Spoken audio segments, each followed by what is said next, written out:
Right, man. So, welcome, Aaron Deal. How are you, my friend? I'm good. How are you? Very, very good. I invited you on today because I've been a big fan of Darkest Hour since 2005. And then I came across your page and I was just so intrigued with all of your guitar tech stuff and then playing in Batfangs and playing metal. So, I wanted to interview you because I really like finding out musicians' starting points. You know what I mean? Okay. Like, you play metal, yeah, but you also play in Batfangs, which is definitely not metal. And then I did notice that you like Madonna a lot. So, I I love Madonna. see, I want to go back to the start. So, like, what got you into music, man? What was your thing? I mean, I I remember being like a really little kid, and my mom was a fan of the Beatles, Okay. and she worked at home. I mean, I guess when I was really little, she wasn't at home, but when I was like, yeah, I don't know, 7 or 8 or whatever, she started working from home. She was like early into like we had computers. I grew up around computers too, and so she was an early medical transcriptionist and proofreader for like medical journals and stuff like that. Anyway, so she was at home and she would listen to music, and I just remember like hearing the stuff that she played. And so she was a big Beatles fan when she was a kid, so that was one of the things that I remember is hearing the Beatles and thinking like I loved Strawberry Fields Forever because I love strawberries, and I just thought a world of an endless field of strawberries was a magical thing. So when you're a little kid, you interpret things differently. So I don't know. I liked the Beatles when I was a kid, and that was one of the early music memories that I remember.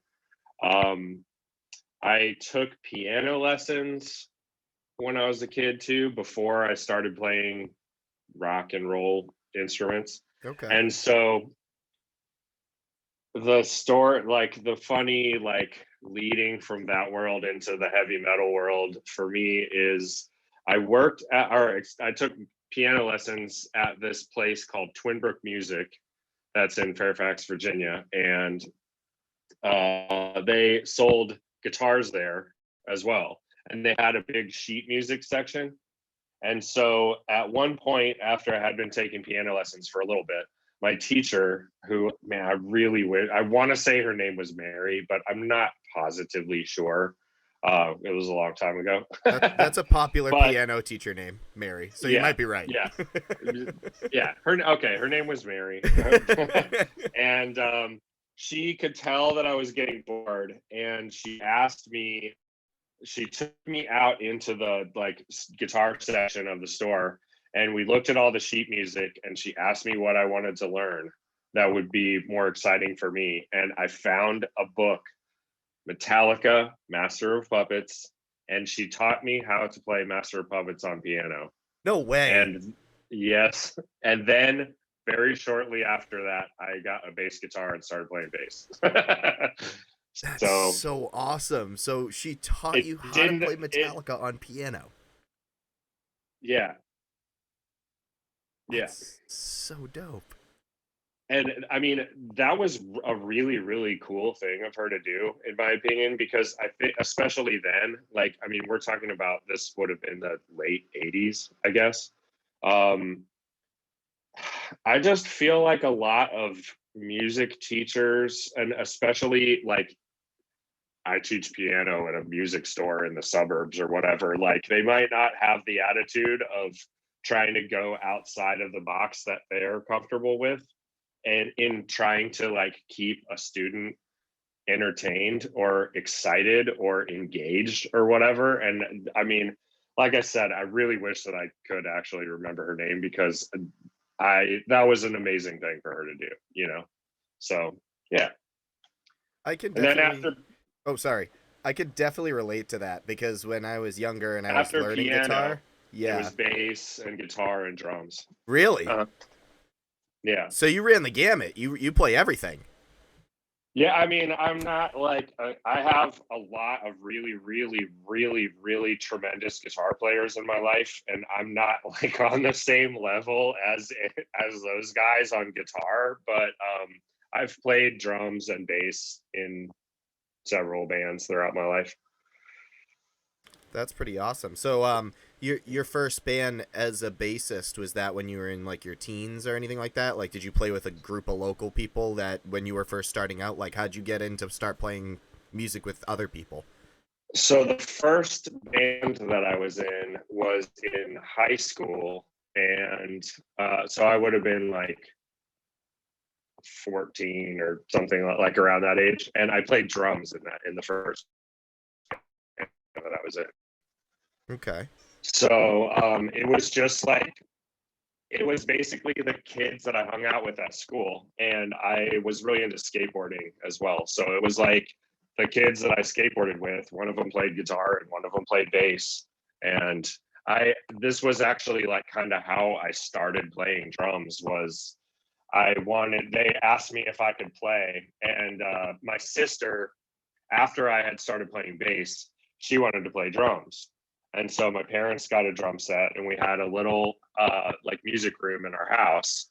And the the drum lessons for my sister didn't really stick for very long. She did it for like 6 months or whatever. And then there was a drum set that was just sitting there in my house. So I started fooling around on that. And these kids that I skateboarded with asked me if I could play drums. It was like a Cure song that they wanted to play, and I was like, yes.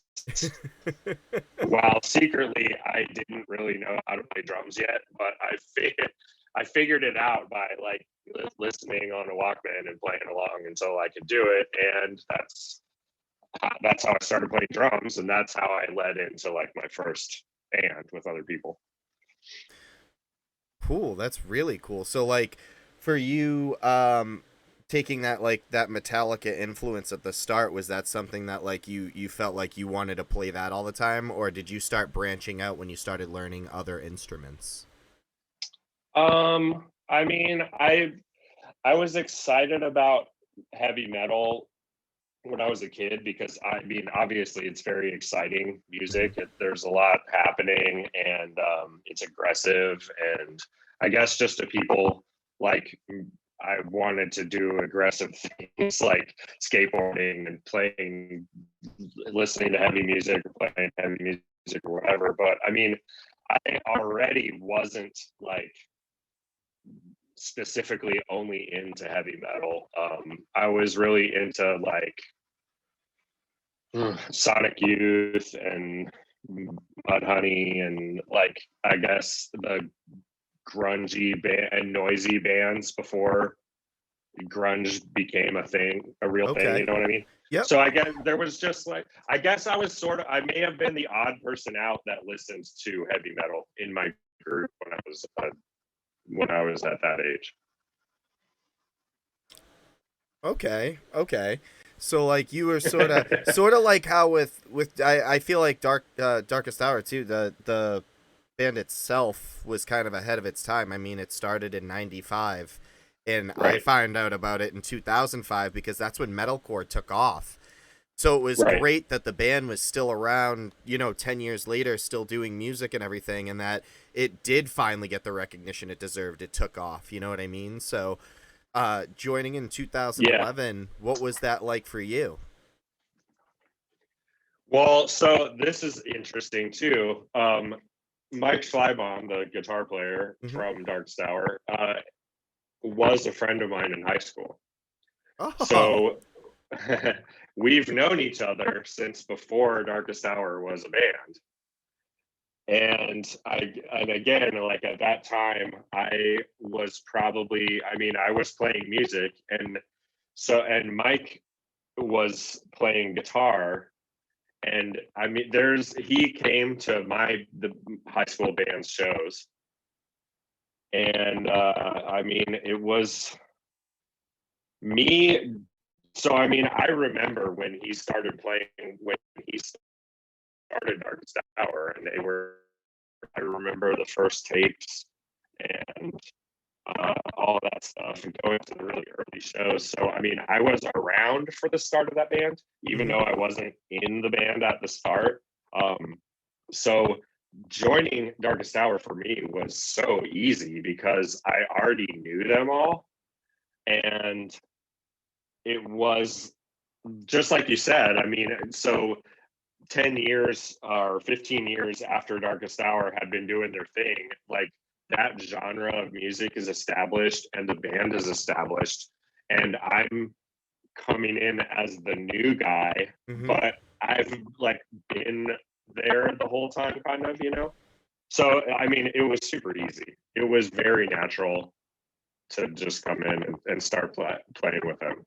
That's so cool because that was that's always my question because I always feel like people tread lightly asking that because sometimes bands go through changes, this, that, and the other thing, but like it's cool that you were already friends with everybody. You know what I mean? Like Mike was already someone you went to high school Yeah. with and things like that. So now Yeah. it's like this, hey, we're gonna pick up where we left off if we were friends at high school. So now we get to do this cool thing where we're playing metal tour and now we get to hang out all the time. Like Right. that must be like a really fun thing. So like what was your first tour like with Darkest Hour?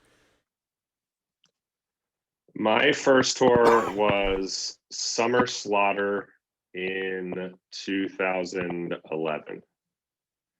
So the first tour that I did with Darkest Hour was,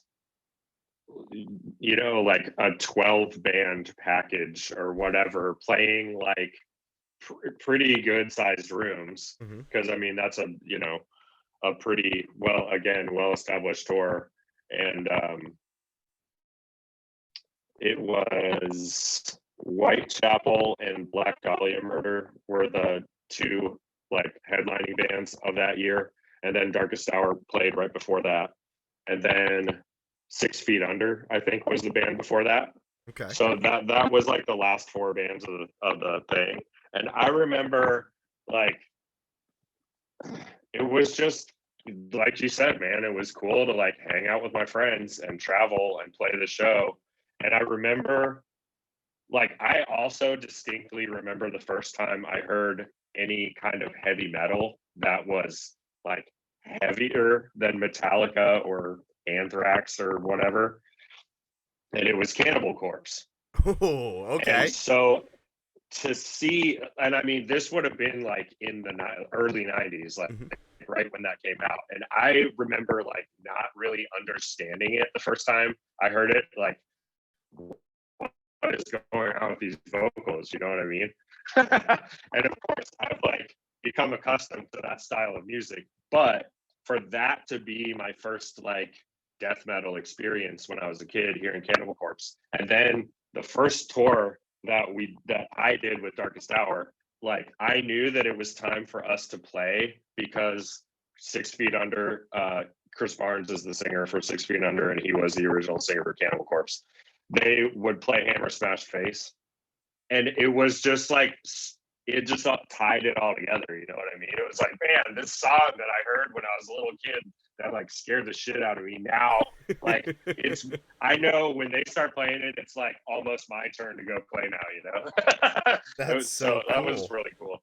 That's so cool. So it's like it's sort of like almost like people get that imposter syndrome where they're like the person I looked up to and listened to that got me into this, I'm playing before them or I'm playing, you know what I mean, in their new band, he was originally the singer, so you're following the person who you listened to when you were younger. You know what I mean? So it's like crazy to think. I could never imagine that. Yeah. You know what I mean?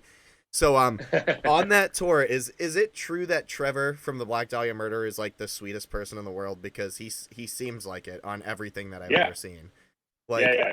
He's super cool. it's Really, really nice guy. it's always funny to me when dudes in metal bands, instead of them being like, fierce, angry, and mean, they're like super nice and, hey man, yeah, no problem. I like talking to people. Like, I mean, I think that that is my experience more often than anything else. Like, I think that, I mean, they're like in any group of people, there's going to be people that are nice, people that aren't nice, and a spectrum of that. But mm-hmm.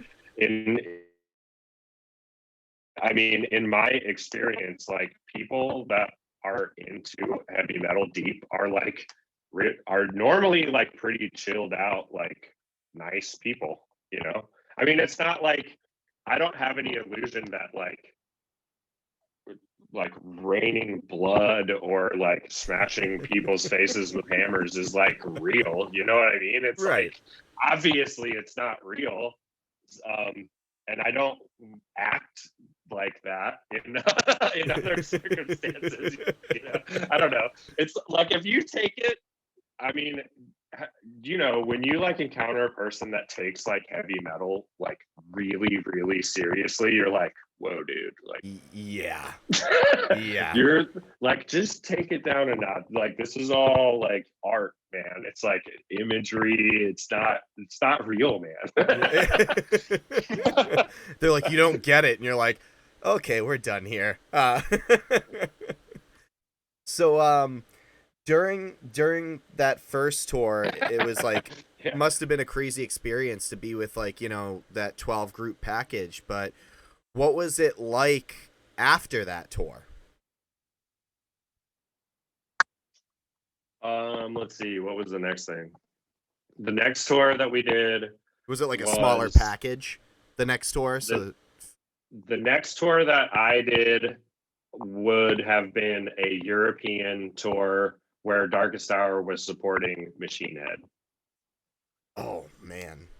Wow. So that was also a big tour because I mean Machine Head is a really big band, and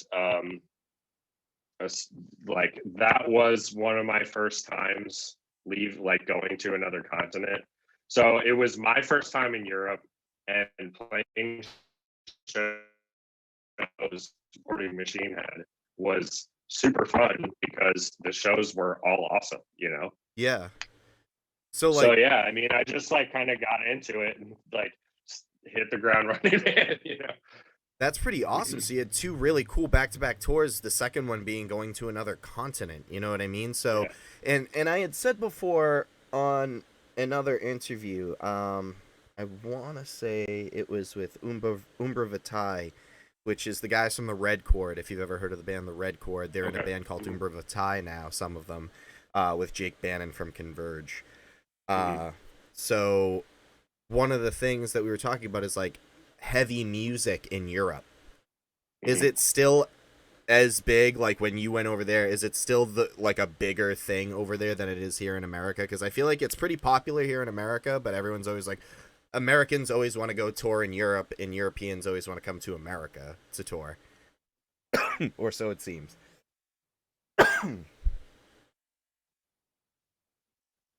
I feel like music and art in general is taken more seriously in Europe than it is in America, just across the board, whether it's heavy music or any kind of music. Like it's funny, not that there's not like nice venues here or whatever, but like certain places in Europe, it's like every venue is nice, even the small ones. The sound system is incredible, and everybody that works there knows like what they're doing, and they just.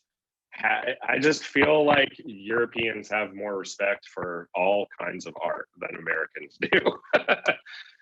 I can 100% agree with that, and I think most people Yeah. can as well. I mean, someone was saying as well, like they played in Holland, I believe they said, and that it was like it wasn't that it was like backlined and you just go on like it is here. It was actually like, we're gonna correct your sound, and then if you have any imagery in the background you want to put up, and they were like, are you shitting me? We get a full hour with, we get to sound check everything, make it sound like our own. It's not rushed. So they felt like it was super weird because Yeah. even just being someone who goes to concerts and shows, like somewhere like the Palladium, as soon as someone's off, they're sound checking for the next person goes on. It's like it's almost like fast food music in America as well. Like Hmm. you got to get your shit going and get ready because this is your time slot. You know what I mean? Right. So over there was it a little more laxed, where it was like, oh, let's get your sound ready and everything, and then you guys go for it. I mean, lax probably isn't the word, but it's just more. I mean, ev- they just have more respect for the, the art.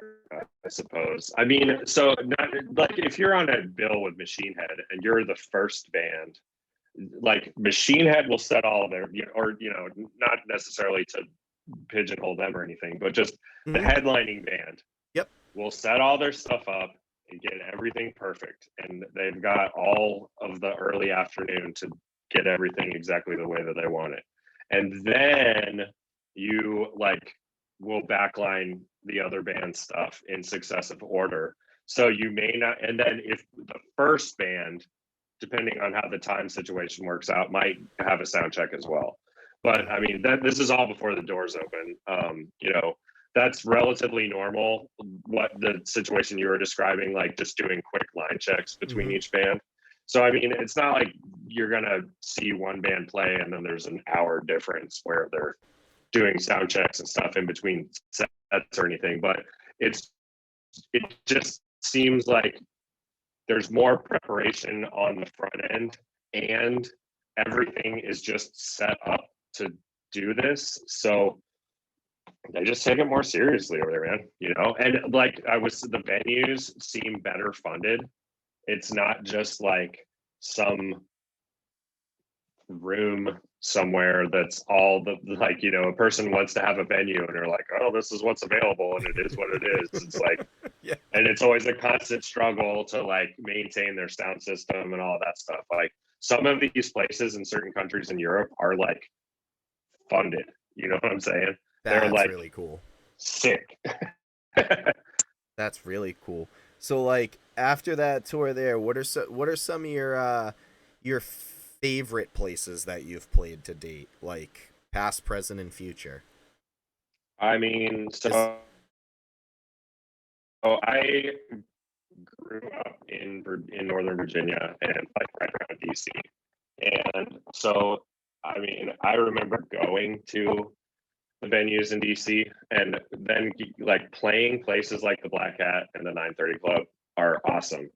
And I mean, I still, after playing countless venues around the world, I mean, the 930 Club and the Black Hat are still some of my favorite places just because of all the memories for me. And also, like everybody at the Black Hat and the 930 Club are super cool. Um, the 930 Club has moved. Like when I was a little kid, it was like a shitty little hole in the wall.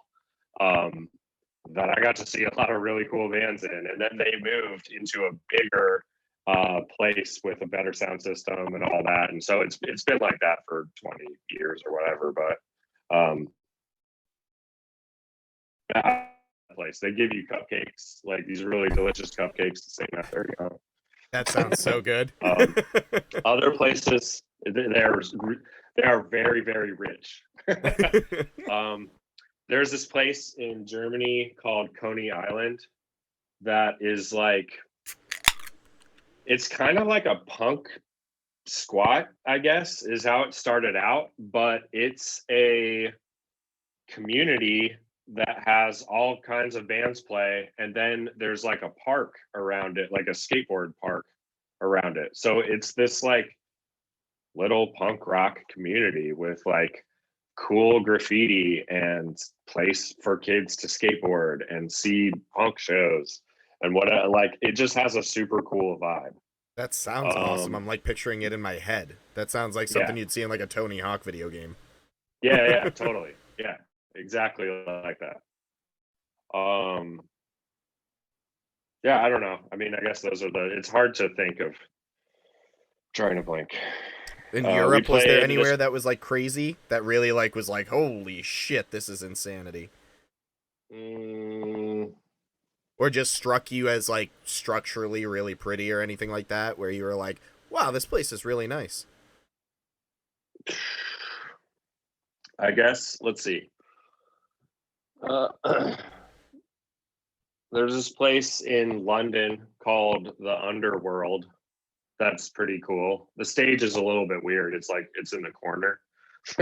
So it's like a slanted, non like the wall behind the stage is not straight. It's an angle. I'm Oh, trying to jeez. move my hand so I can actually describe it. But it's right next. It's like underneath a bar that's really cool, and it's right next to Camden Market. So when you get there, you can walk around and look at all the crazy shops in there. And I have friends in London, so it's always cool to like meet up there and hang out in the bar before the show starts and all that stuff. I love that place. Um, we played a show in that was a huge festival called Pulp Summer Slam in the Philippines. And that it was in a stadium that, if I remember correctly, I think it might be a bicycle velodrome, like a racetrack for bicycles. And that place, I want to say that the capacity is like 25, 30,000 people or something like that. And they had a stage set up that makes you think of like a Metallica concert or something. It had like these walkways going down into the crowd. That was pretty wild. That's really cool. Yeah. What was it like playing in the Philippines? Was it like totally different? Is metal music popular down in the Philippines? I mean, I think the people there were really stoked to have a huge concert. That's pretty awesome. The headlining band was Arch Enemy that year that we played. It's a series, it happens every summer. Okay. But yeah, so I mean, I don't know exactly how many people were there when we played, but when Arch Enemy was playing, I mean, it was wild. Like I said, there was probably 25,000 people there at least, and they were all partying. And I think people are just stoked you, when like American bands come to play there, I guess. Mm-hmm. You know what I mean? Like when you travel around the world, and if there's someone who likes what, again, not necessarily heavy metal specific, but like any band it is, like I just think that a lot of people are excited that artists make the effort to travel around the world and play in their place, you know. And the Philippines were no different. I mean, it's not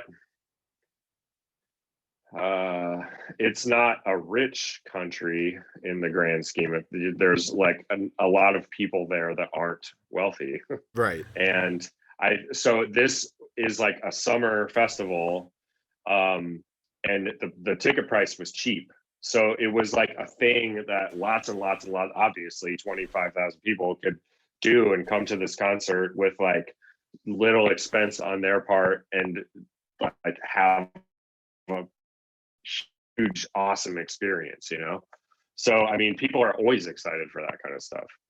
That's really, really cool. I really like things like that when it can bring a community together, regardless if it's something that's like, really popular in the area. It's just something that they like and they want to go to, and they're like, I'm stoked that there's an American band here playing music. You know what I mean? So Yeah. I think things like that, like you show appreciation for it. And I think all the bands that I've interviewed lately really do show appreciation for that. They know that the fans really make things work, and I think over this really shitty pandemic, everyone's realized like, hey, we are all fiending right now to get back to shows and concerts, and I'm sure Yeah. you are too. So like once everything's safe and we get the green light, we're good to go. But for you during this whole time, have you been writing during this time or anything like that, or just playing a lot more, or did you take actually a step back from music because you play it as a profession and you teach it and you have to go on tour? So was this like a time for you to actually unplug a little? Because I have heard that from some artists. Yeah. I mean, I would say personally that yes, I have kind of unplugged a Mm-hmm. little bit. Um, this year it has just been so weird, man. You know what I Yeah. mean? I mean, obviously, you know what I mean. It's been weird. Yeah, maybe it hasn't been weird in exactly the same way for everyone, but Right. it has been weird for literally every person. And yeah, it just like threw me off my routine, I guess. Like when you're used to playing and traveling and touring a lot, um, And then all of a sudden that stops.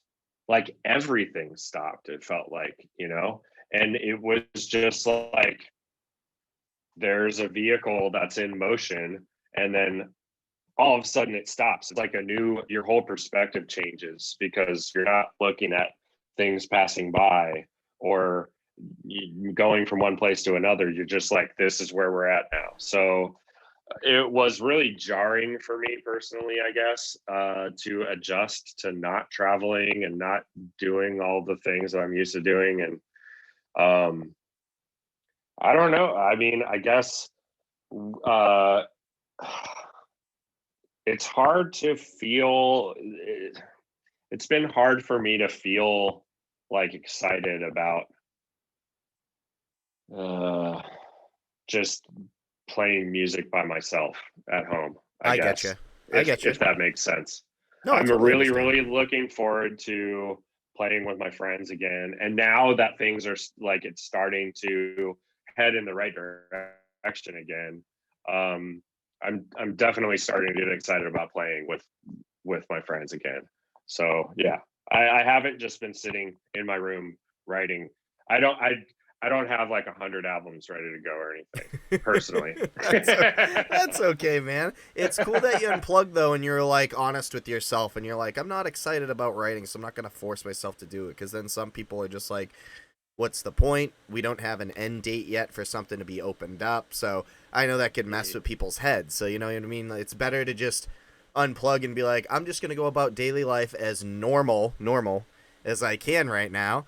And whenever stuff starts cracking open and things look positive, I'm gonna get excited about it. So that's kind Yeah. of what I'm seeing with every artist right now. I mean, even Vincent Bennett from the Acacia Strain said the other day on his stream on Twitch, he is not going to get excited about the current show they have booked until it's literally the day of the show and it's happening. Like he doesn't want to get his hopes up because I Yeah, feel yeah, like everybody's had their hopes up for so long, and like I mean, even in the beginning, things would get canceled, and then they're like, "Oh, a couple months, we'll just rebook it for a couple." No, right. and then it got canceled. So like, people right now are like, I'll believe it when pigs fly. Now we're like, just launch the fucking pig into the air. Right. Like, Yeah, yeah, yeah, yeah. we just want to go back, you know? That's a good point. I mean, because that's exactly what it was, is that we Darkest Hour did a tour in January of 2020. So we were in Europe in January. Mhm. And then I got home on February 1st. And that was sort of before it blew up in America. And like things were kind of normal for like a week or two or whatever after getting home from that tour. And we had a US tour booked after that. And obviously, like that's everything got crazy and everything got shut down. And that first tour got canceled. And then it was like everything else got canceled. Yeah. And then it got into the phase where things started getting rescheduled, like in the middle of 2020. But just like you said, it was like, is this really going to happen? Like, you never felt like it was actually going to happen. It was like, yeah, whatever, schedule whatever. None of this is real. It's not going to happen. Yeah. Until like now we're getting to the point where I'm like Darkest Hour's next show is in September. We're playing Furnace Fest in Alabama. The And lineup for that is insanity, by the way. that's going to happen. You know what I mean? Like, I know that's going to happen. It's real. Like, things are becoming real again. Which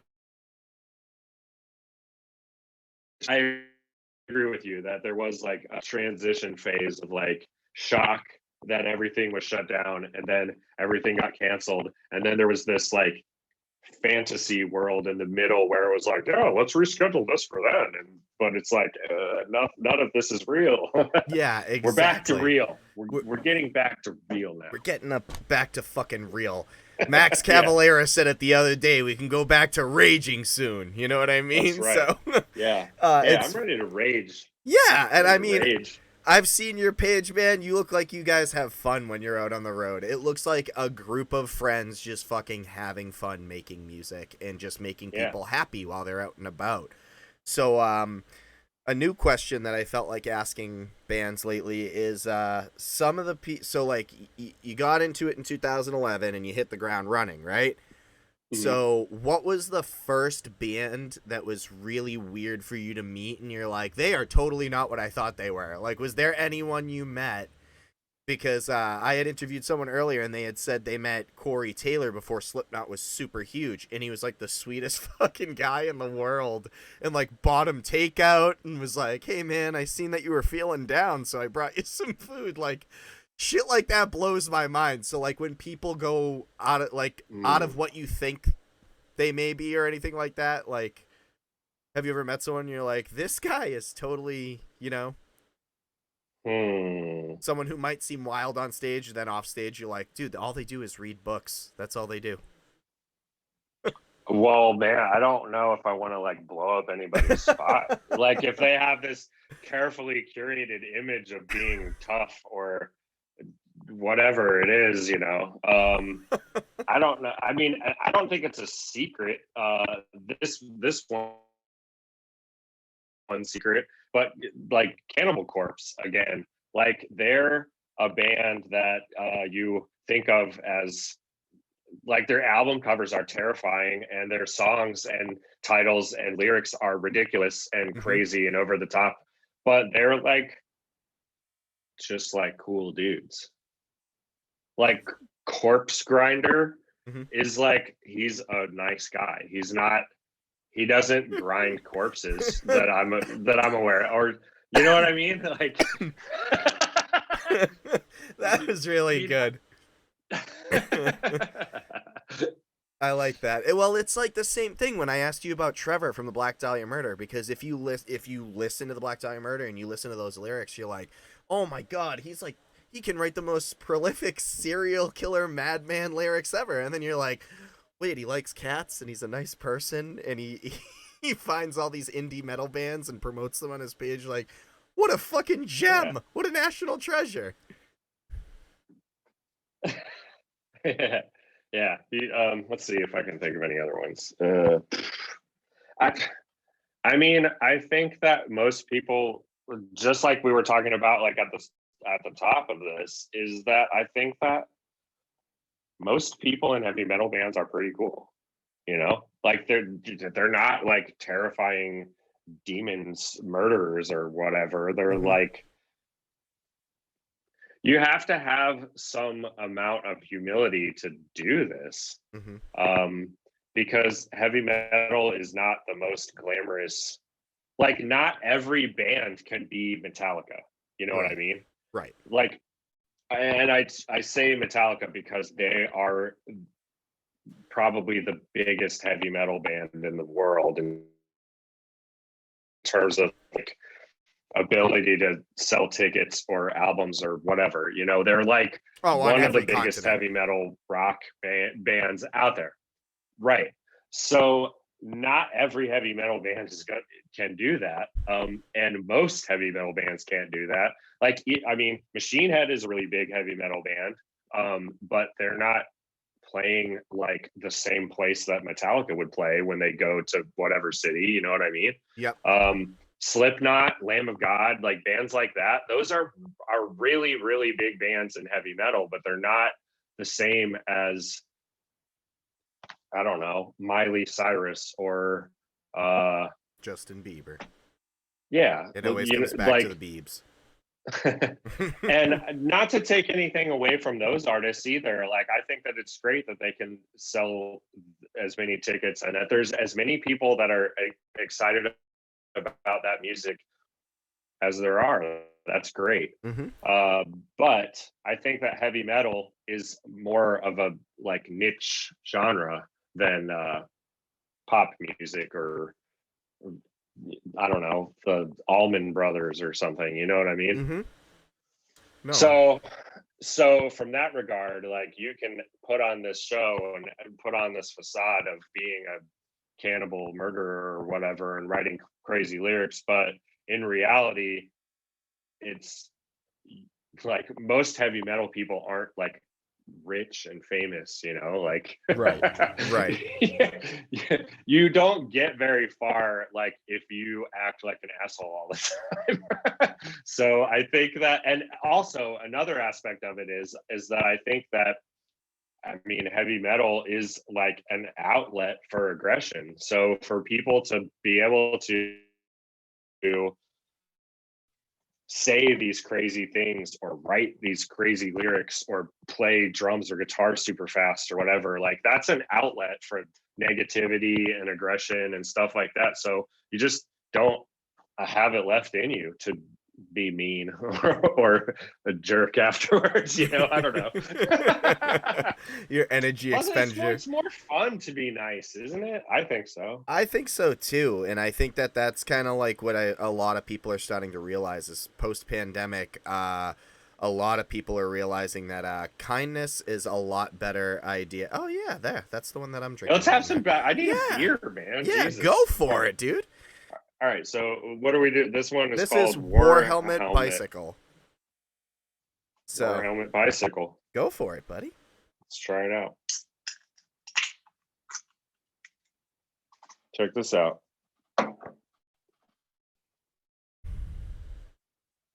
Darkest Hour beer glasses. Oh man, that's real nice. I like the beer can style glass too. Those are always my favorite. I love this style glass. It's underrated. Everyone likes like the goblets and stuff like that. I'm like, no, dude, give me a beer can style glass. Yeah. More comfy. All right.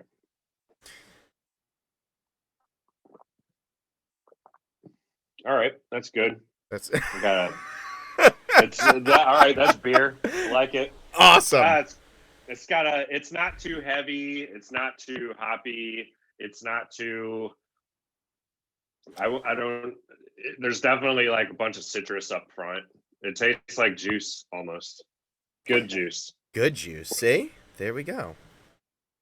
How much? Ooh, 8.1. All right. There you go. Now you can get Thumbs all up. This- loosey goosey. Two Two thumbs up. There we Two thumbs go. up on. So you work at this brewery? Yes. So that's one of the Okay. things that I got to do over the pandemic was make a lot of beer for everybody. So it was sort of like being locked in this in your own little world, just making adult beverages for everyone to not to cope with, because that sounds terrible. You shouldn't cope with alcohol. That's never a good thing. But like over the pandemic, you're like, I'm gonna become a connoisseur. Yeah. You know? Yeah, it's important to use all the tools at your disposal. Exactly. So what are some of the things that, like, you know, you said you teach piano in like a suburban town. No. I don't teach piano. Ah, okay. So That was a long time. I am not even really that great at piano. I can play, like, I have all these keyboards over here, but that's why I was like, wait a minute. I like making weird noises with synthesizers, especially.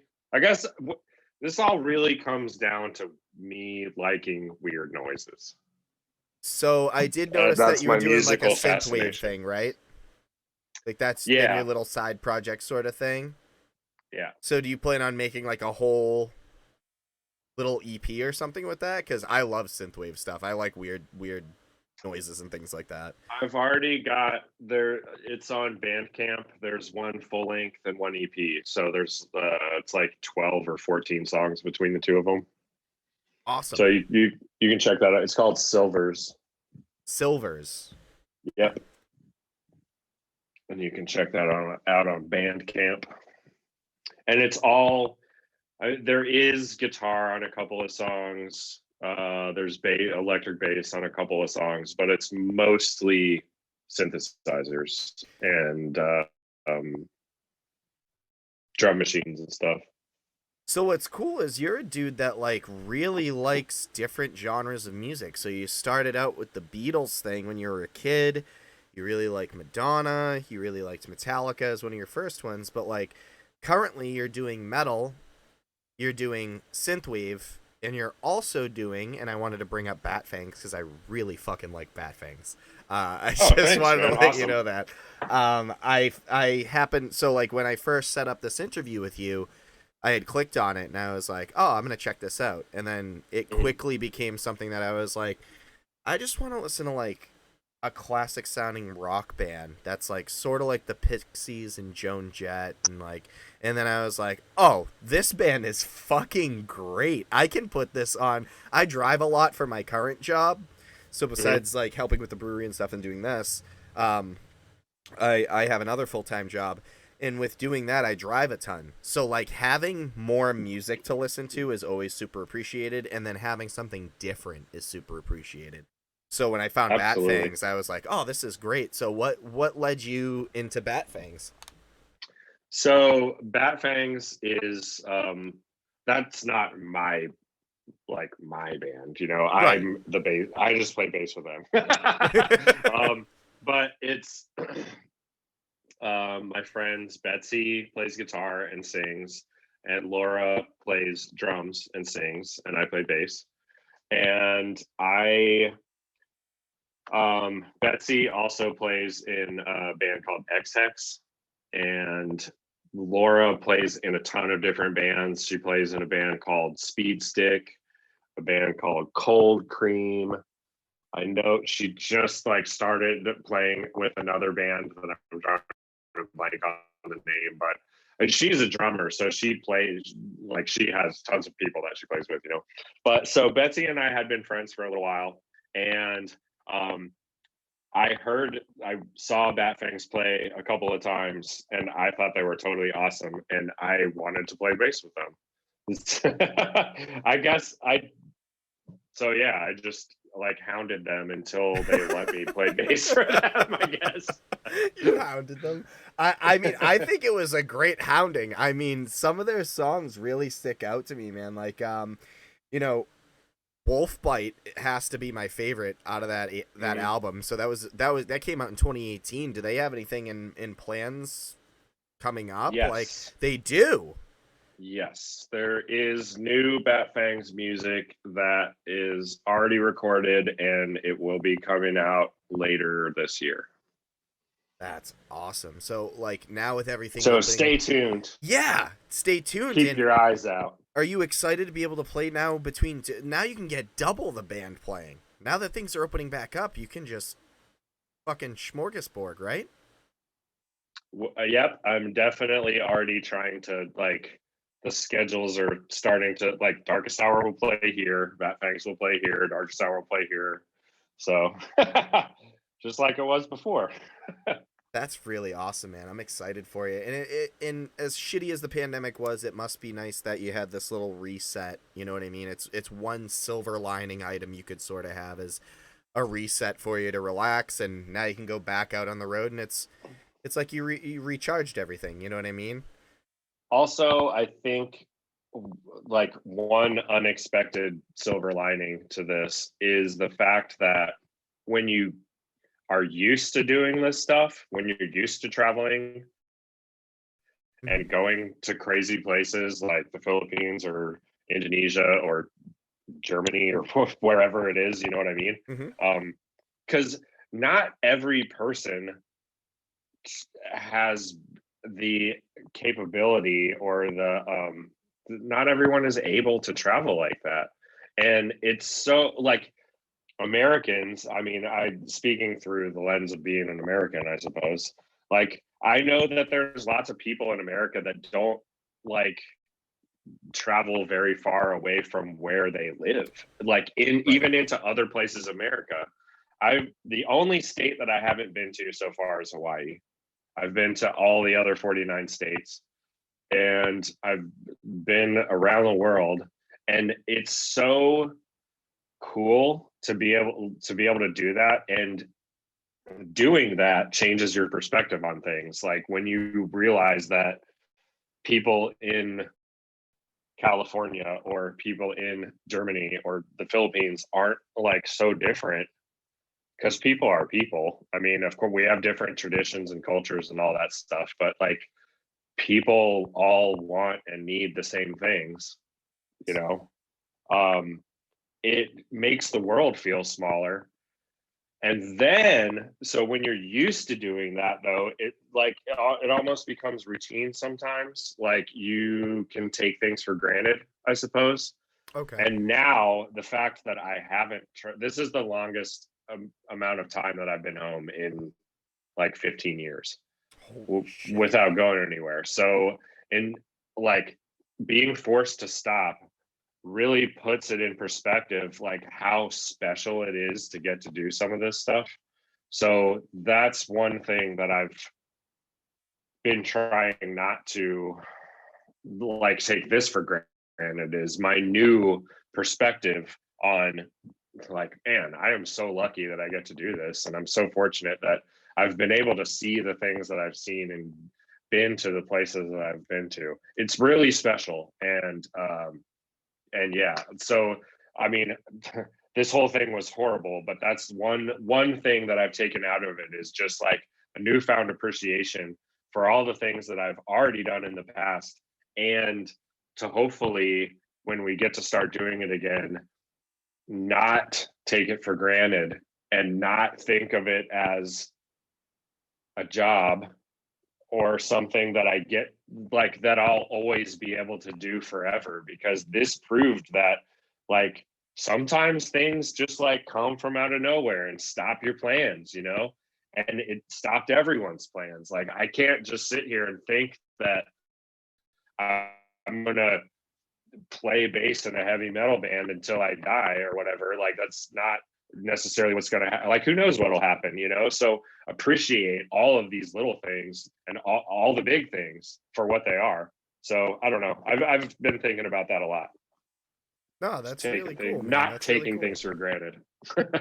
That's very cool. Not a lot of people, speak their mind on things like that. A lot of people are very stoic in that manner, where they'll keep Mm, those keep your feelings inside, blah blah. But it's like, no, you gotta kind of let it out. Like, let it out. Let people know, like, this has sucked, and I have a newfound appreciation for people, for community, for the show, for the person that DMs me and asks you for an interview. You know what I mean? Like, or just yeah. says, "Hey man, I really like your music." Like, you now have a newfound appreciation for all of those things. And that's Hmm. really cool to hear, because as I say to everyone, talking to musicians that are famous or not famous or starting to pick up traction, like, you're all people at the end of the day. So no Yeah. one should be afraid to talk to you. It's like you said, it's ego. It's a matter of killing your ego, and it's like you've got to have some sort of humility to be able to play music that's like this, or even perform in front of people, whether it's metal or not.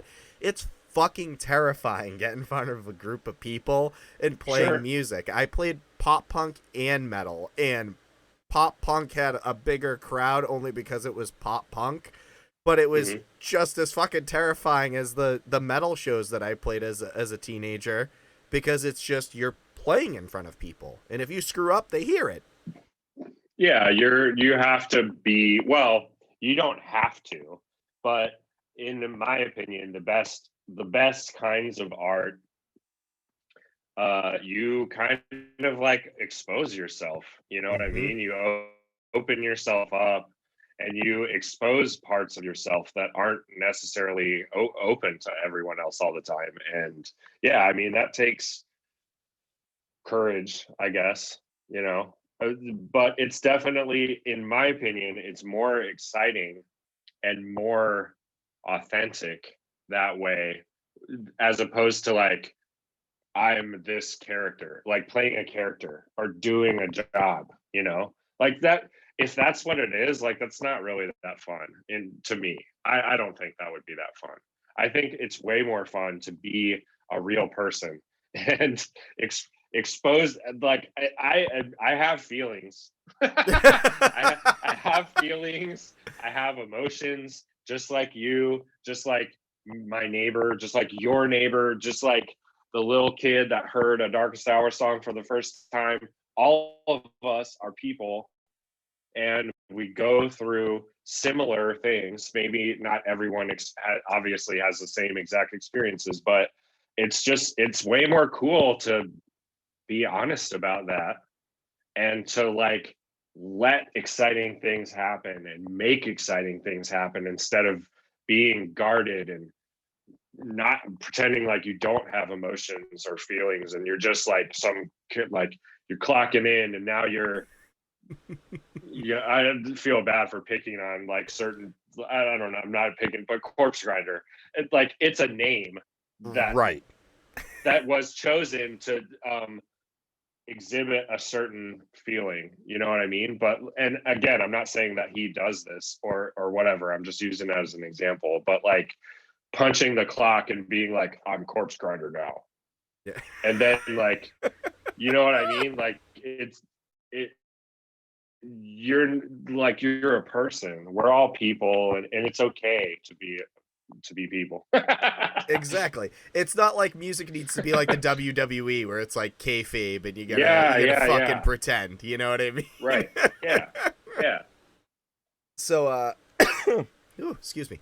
Um, so during your time in Darkest Hour and in Batfangs and doing your synthwave project Silvers, is there any influences that you've taken from your past things that you like Madonna or the Beatles or Metallica? Are there things that you put into the music when you write, whether it be for Darkest Hour or your synthwave project or Batfangs? Is there anything that you put in that's your little thing, or you get influence from something and you're like, I think this would sound really cool right here? You know what I mean? Like, how does your thought process go when it comes to writing music? Yeah, I mean, I don't know that there's I mean at this point I just try and like especially for Darkest Hour or Batfangs, like which I'm the bass player in both of those bands. So it's not like I'm writing a song on the bass and showing it to everybody else and like, Right. hey guys, here's this new song.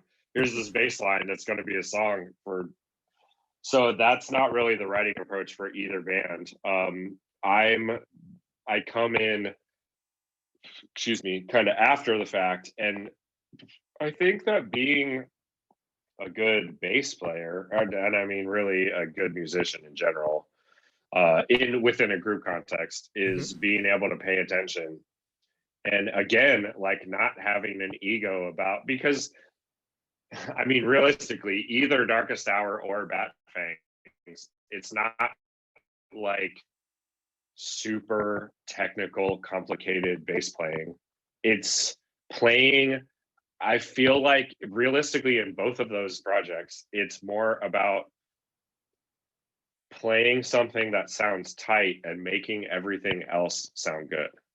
Like it's about creating a foundation within Darkest Hour. I mean, John Henry is a really, really fantastic vocalist. I really appreciate his the tone and timbre of his voice and Mm-hmm. his ability to do the like pitched screaming thing.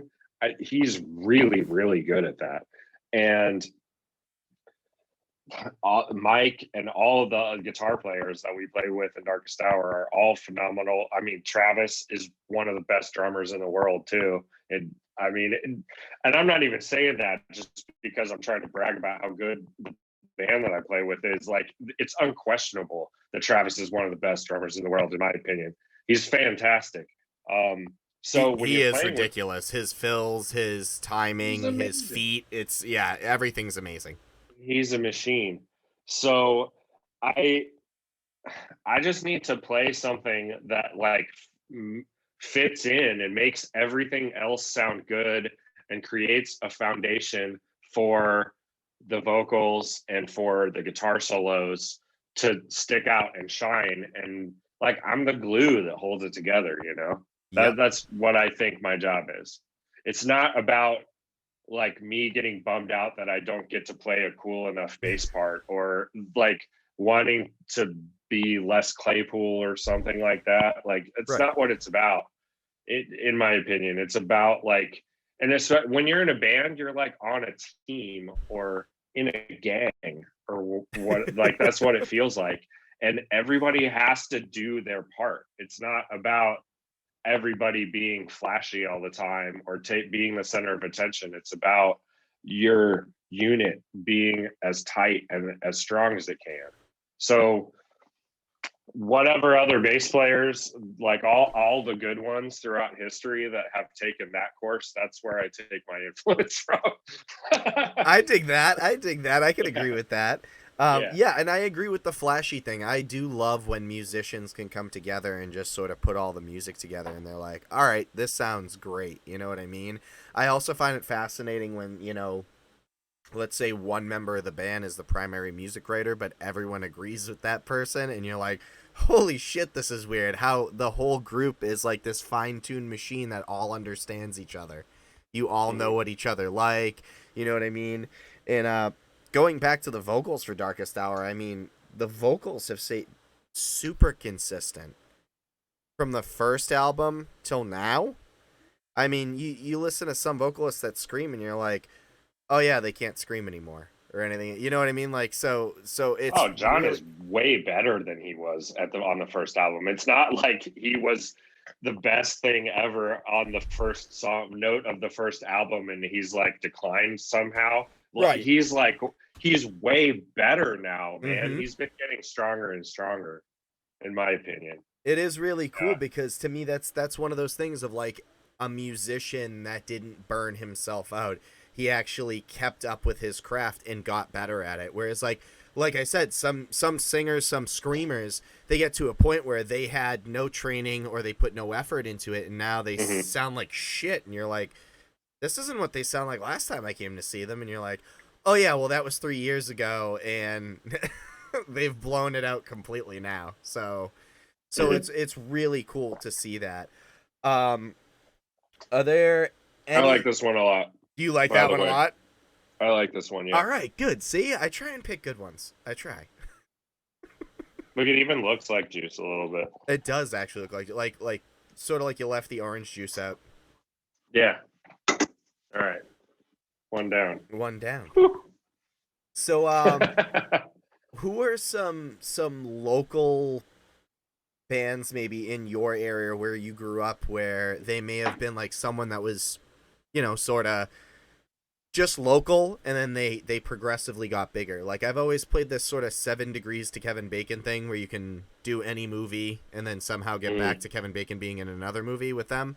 right. Hmm. So I look at it this way, like I've interviewed people and they're like, oh, the pop punk band All Time Low is from my town, so I used to watch them play Fall Out Boy covers in our local church. Like, is there anyone in your area where you were like, oh, they were a local band in my area, and then out of nowhere they were on TV or they were on T-shirts at Hot Topic? You know what I mean? Like, was there anything like that for you where you're like, holy shit, I guess they are very well known. I mean, darkest hour. Mm-hmm. um, Frodis. Are you familiar with Frodis? No, I'm not. Who's Frodis? Frodis is like, so they would have called themselves spazcore or noisecore, Okay. maybe. But they were kind of a noisy, punky indie rock band. From around from the 90s and early Mm-hmm. 2000s. If you like pop punk and Darkest Hour and Red Chord and Acacia Strain and stuff like in that vein, Mm-hmm. like you should check them out. I think that you might like them. But so they were high school friends of ours too, and they were probably the first band that started touring out of like my group of friends. Probably before I remember when I was in high school and in my band, I was looking to that, like they had a 7-inch record and they had started playing shows outside of the immediate region, and I was like, man, what are they doing? How are they doing it? So they were probably the first band that I felt like that about. And then Darkest Hour was probably the next one. The other bands, those are the main two. I'm Frodis and Darkest Hour. It's interesting that I have the perspective of seeing Darkest Hour from the outside for the first like 10 years or whatever, and then seeing it from the inside for the past 10 years. That's interesting. But I mean, they're the best example of the question that you just asked. That is Uh, really cool that you were friends with the guitarist. Like that blows my mind. Like you remember, you know how you said earlier, you tour across the world, and then you realize mhm. how small the world is. Right. So then you get into this like almost like this fucking butterfly effect of going into darkest hour with your buddy, and then all of a sudden it's, hey, this is a full-time job, but it's a really cool full-time job where we get to play music, do sound check, and then once we're done we can fuck off and do whatever we want to do, you know what I mean? Go see the sights, meet Yeah. people. So is that, besides playing in other countries, was meeting the people in those countries the most fun part? Because you're like, you know, as Americans, we're sort of like, some of us are standoffish, some of us are friendly. Currently, it seems like a lot of people are more so standoffish, which is unfortunate. And I always bring it back to, I really wish we could bring more community-based things back. You know what I mean? So more Mhm. people are involved in their community, and you're helping each other out. But was it really cool to see the different cultures that you know you had only seen on TV or only read about? Like actually getting to experience it was totally different, obviously. I mean, I think it's great. I love hanging out with people and meeting new people and eating food in different places or just seeing. I, I don't know why you wouldn't want to do that. It's hard for me to understand not wanting to do that and not wanting to. Well,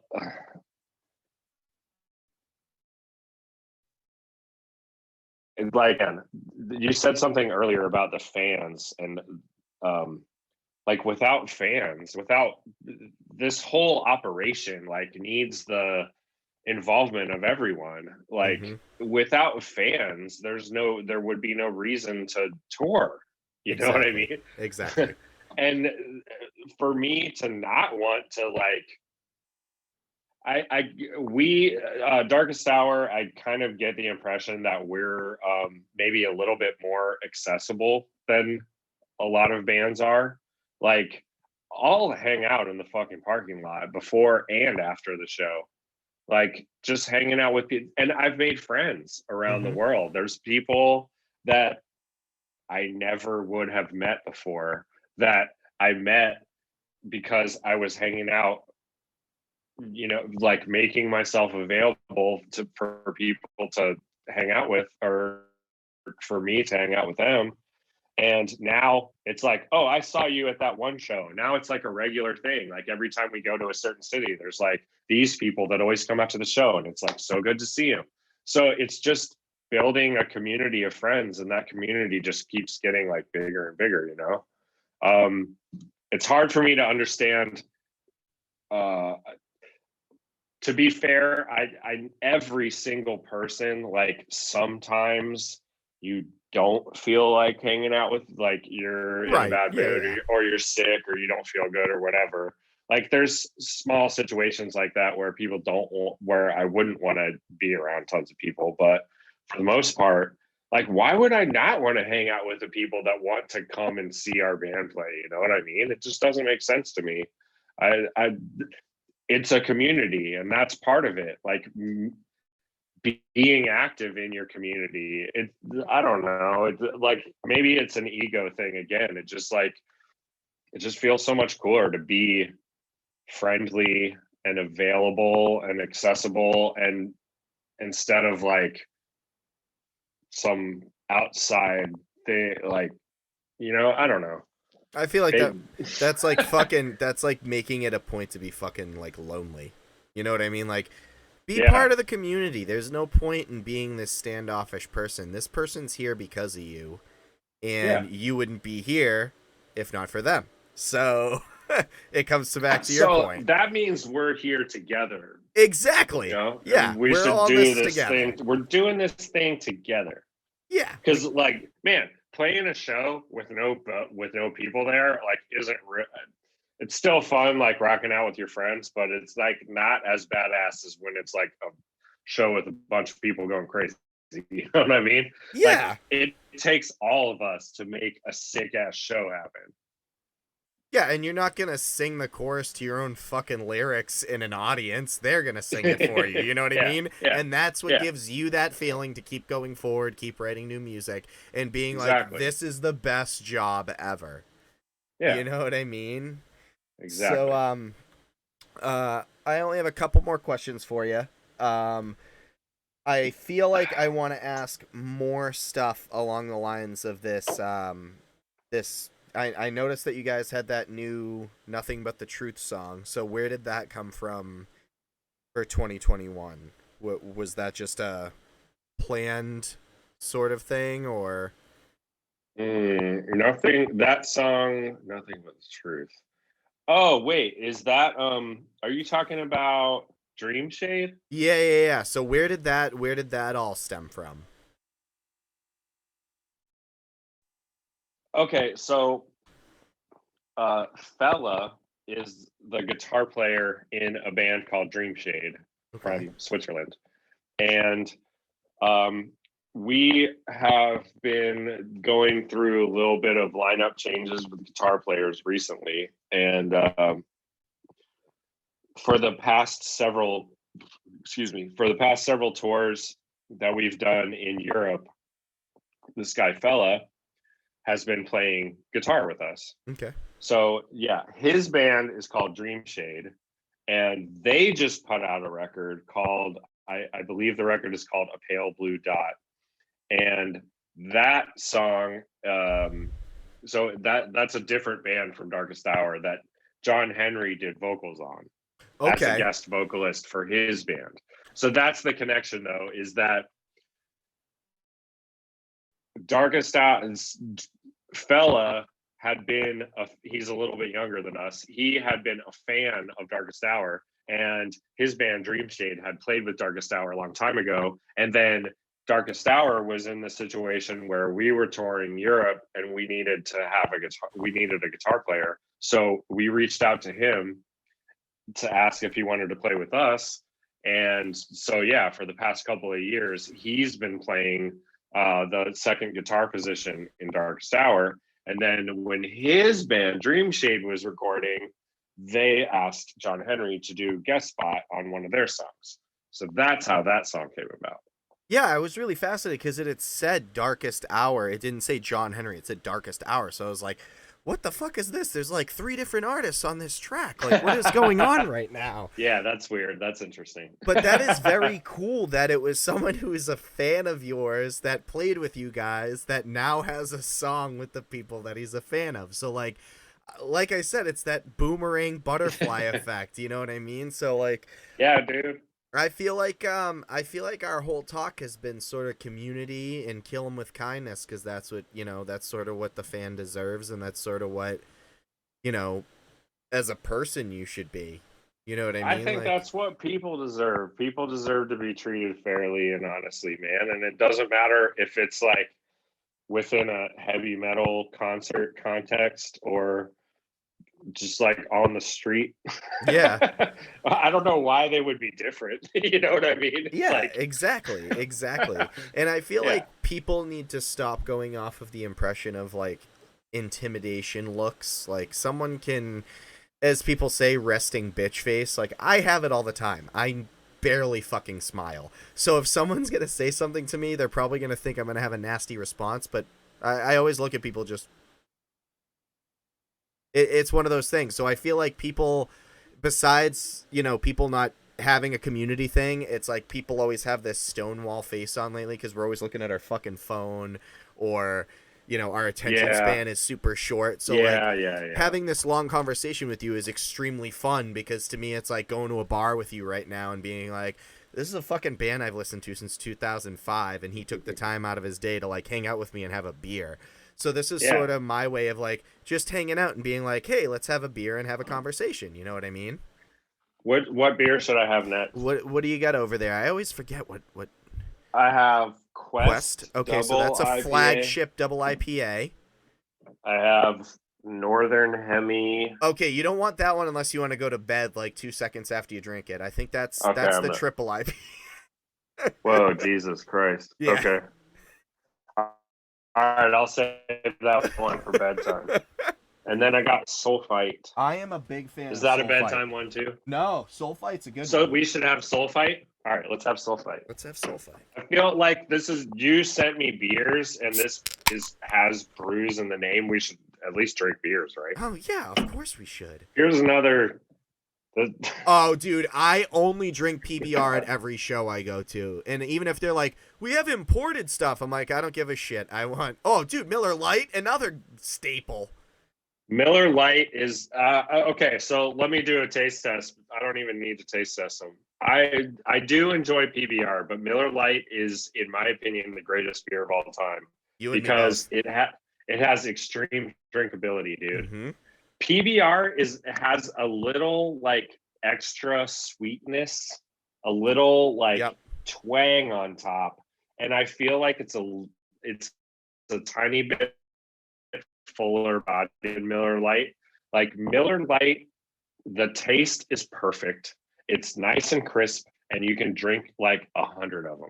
That like it's perfect. I'm going to use the Miller Lite, though. I always feel like shit the day after if I drink a bunch of PBRs, but if I drink a bunch of Miller Lights, I'm fine. It's real weird. Yeah. I think there might be something to the like sweetness aspect of it. If you have a bunch of PBRs. In that PBR. Yeah. All right, let's try this Sulfite. This is another favorite of mine. All right. Let's start there. So I noticed that you do the I got a flying beer over here. Oh, dude, I love that. I also like the how you were getting the words when you were out touring and stuff like that. So like, could you care to explain that a little bit? Like you have it's fine or I'm fine. Oh yeah. How you were getting it's words fine. And stuff like that. Yeah. So like I thought that was pretty cool.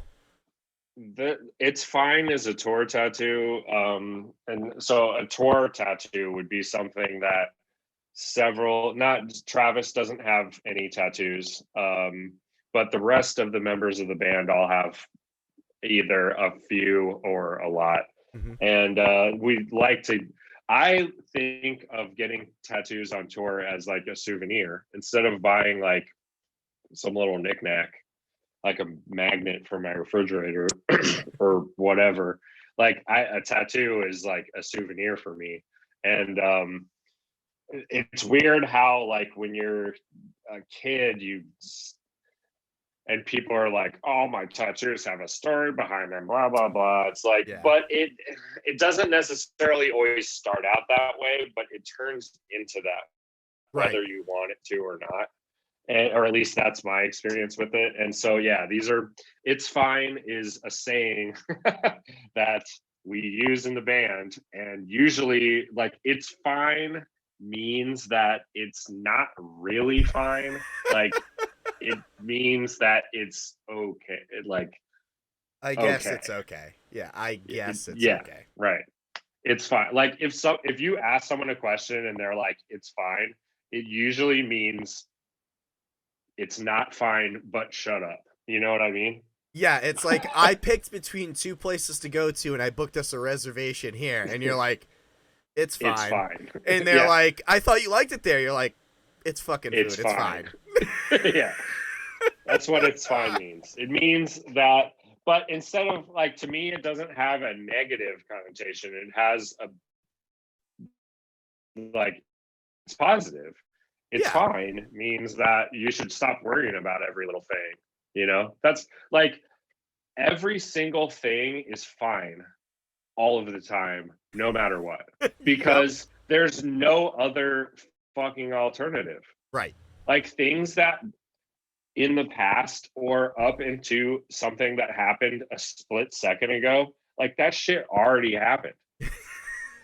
You can't change it. So there's no other alternative to other than it is fine. Yeah, you know what I mean? Like you can change things. Yeah, it's fine. Everything is always fine. So it's fine. That's awesome. I don't know. I have words tattooed all over me, man. This one is funny. This says feeling great right there. And so we feeling great is it's also funny how many of the weird word tattoos I have that all basically mean it's fine.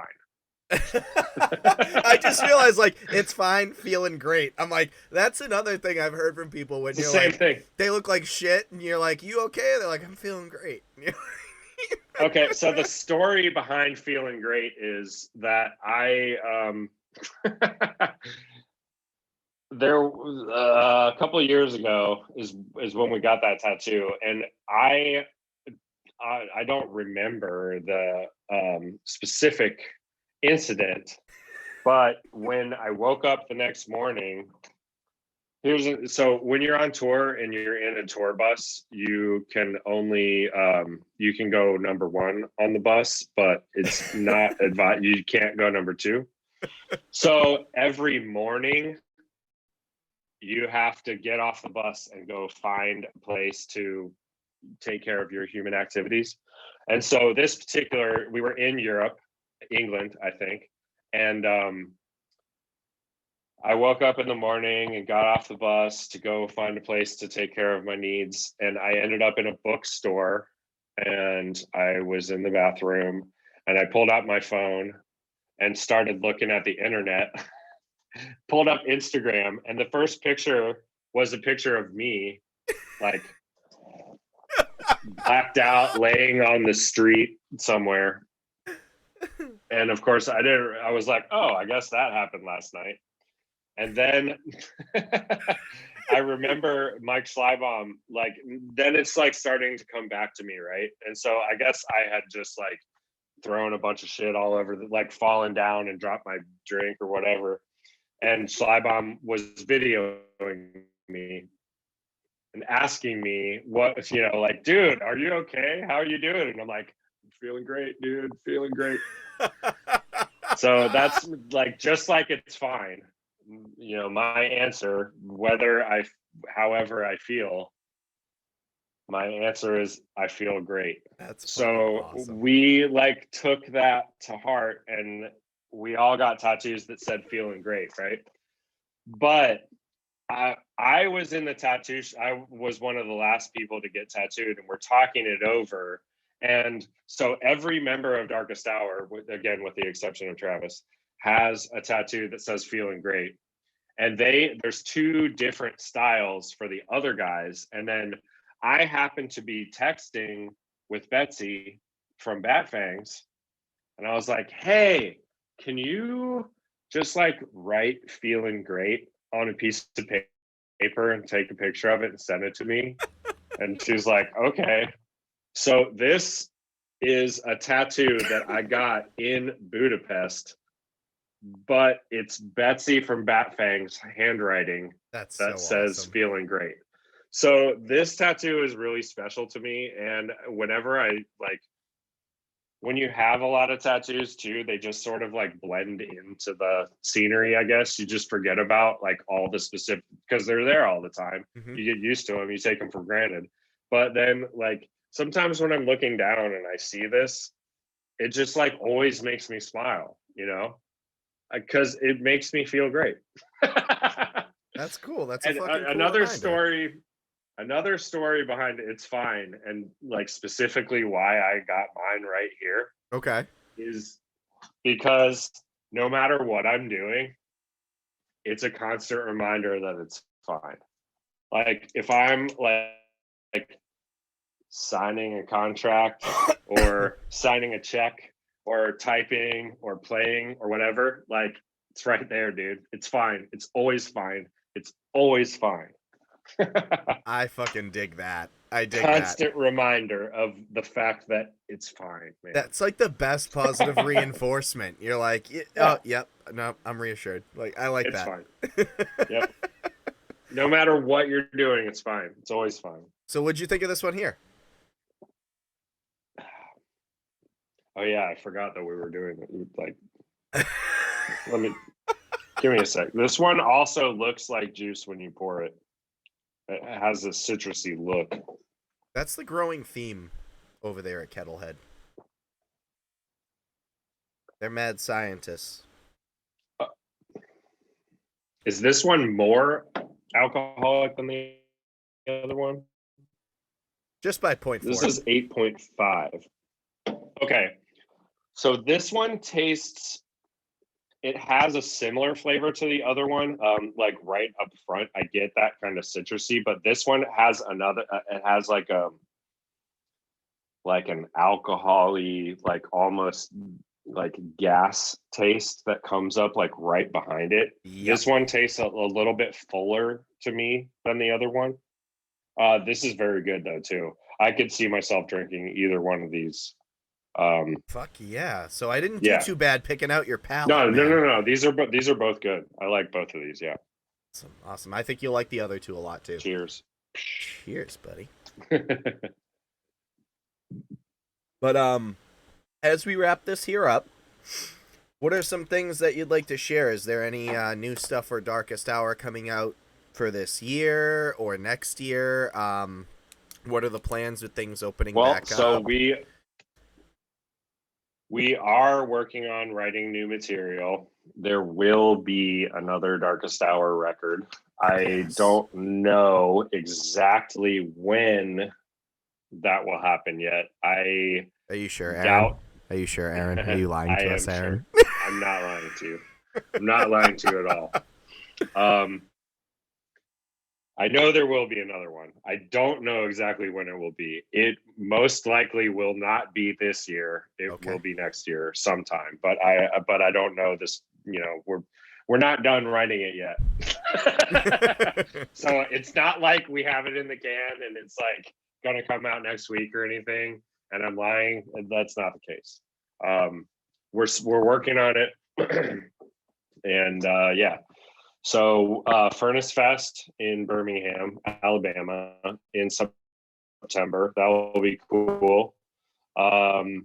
We will definitely be, as things are opening up, we'll be touring again. So we're ready to go. We are looking forward to playing shows again. So yeah, it's not. Don't worry about that. We'll play more shows and more tours and a new album will be out, like I said, probably next year.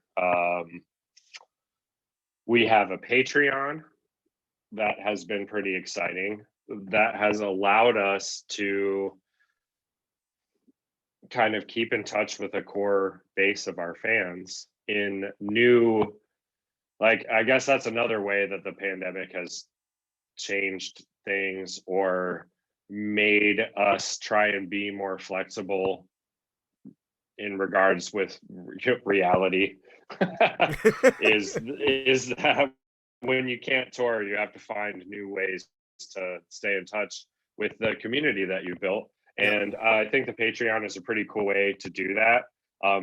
We have like a digital tier and a physical tier, where if you sign up to the digital tier, you get access to everything that we like, you know, interviews, videos. We've broken down aspects of older record. Like if we have access to the master tapes of a record that we've previously recorded, there's been a couple of times where Mike will go through and be like, here's this soloed, here's this soloed, here's how this song went together. And that's fucking like cool. Behind the scenes stuff that you never get to see. And then there's a physical tier where we've put out